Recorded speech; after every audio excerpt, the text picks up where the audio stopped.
already taken. No, actually, I'm an actor, a professional actor. I live out in Los Angeles. Before that, I lived in London, England for a decade.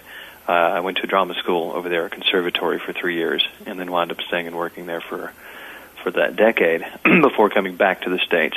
But I was born and raised in Texas, in a small town, and was kind of a class clown. Enjoyed making my friends laugh because I quickly got that made them like me more. And there's something very powerful about laughter, and that it opens up people. There's that saying that laughter is the best medicine. And there is actually physiological evidence that that's actually very true. I did all this stuff as a kid, got in local theater, did a local television show, and by the age of 15 I decided this is what I wanted to do. But when I was in about 5th grade, my mom used my full name, and I knew I was in trouble. So I'm thinking, what did I get caught doing? And she goes, I got a call from your teachers. And I'm like, oh, what did I get caught doing at school? She said, well, they're very concerned about you. And I thought, well, my grades are good.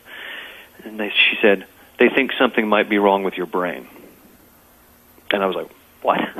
So it turns out they thought I had an equilibrium problem because I had gotten so good at walking into desks, bumping into doors, and just falling over, doing these pratfalls to make my friends laugh, that they thought something was actually wrong with me. So I kind of blame my teachers that I don't have Jim Carrey's career, because my mom told me to put the brakes on that, which I did. But by the time I was 15, I knew I was going to be a professional actor, and that's what I was going to do with my life as a vocation.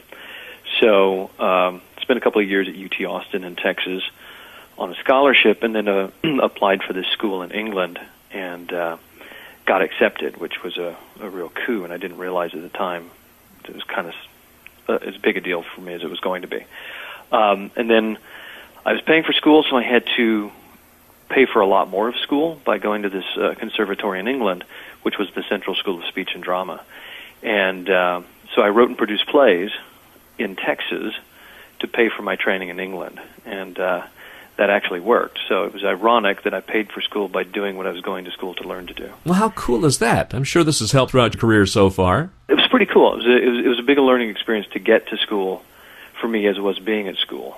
And that was really fascinating. And some of that entrepreneurial spirit and production, just sort of, well, all right, we're going to figure out how to make this work, has carried into doing the stuff that I do now with my creative partner, Tom Conkle, because he and I do comedy, and almost all of our stuff is comedy-based online. Now, we're going to get more into your current stuff in just a bit, but I want to hear about more of the stuff from England. This is good stuff. I had some really cool opportunities there, things like I got to play Hamlet in a castle, did a